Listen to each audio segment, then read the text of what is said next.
হাতে থাকা কয়েকটি উপকরণ এই দিয়ে যদি মজাদার এমন একটা আইসক্রিম তৈরি করা যায় তাহলে দোকান থেকে কেনার কোনো প্রয়োজন নেই। একদম পারফেক্ট একটা মজাদার ম্যাঙ্গো ভ্যানিলা আইসক্রিম তৈরি করে দেখাবো। তো একটা ম্যাঙ্গো নিয়েছি, চামড়া ছিলে টুকরো করে নিয়েছি।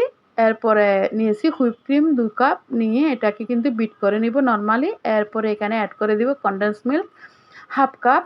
১/২ কাপ দেওয়ার পর এটাও কিন্তু বিট করে নেব। বিট করে নেওয়া হয়ে গেলে দিয়ে দিব আগে থেকেই গরম দুধ জাল করে রাখা লিকুইড ৩০০ গ্রাম মতো।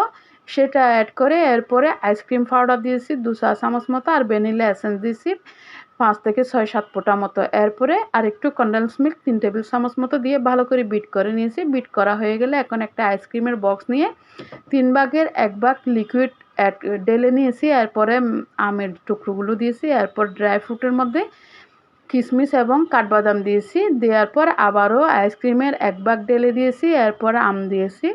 এরপরে শুকনো ড্রাই ফ্রুটসগুলো উপর থেকে দিয়ে এখন আমি ৬ ঘন্টার জন্য একটা পেপার দিয়ে এরকম ঢাকনা দিয়ে ডিপ ফ্রিজে রেখে দিব। ৬ ঘন্টা পর বের করে দেখতে পাবেন একটা মজাদার ম্যাঙ্গো আইসক্রিম। এটা দোকানের চাইতে কিন্তু অনেক বেশি টেস্ট হয়েছে। একবার ট্রাই করে দেখবেন। খুব দারুণ একটা মজাদার ম্যাঙ্গো ভ্যানিলা আইসক্রিম। আমের সিজন থাকতে এই ম্যাঙ্গো ভ্যানিলা আইসক্রিমটা একদম তৈরি করে নেবেন। খুব সহজ রেসিপি। ধন্যবাদ এতক্ষণ সাথে থাকার জন্য।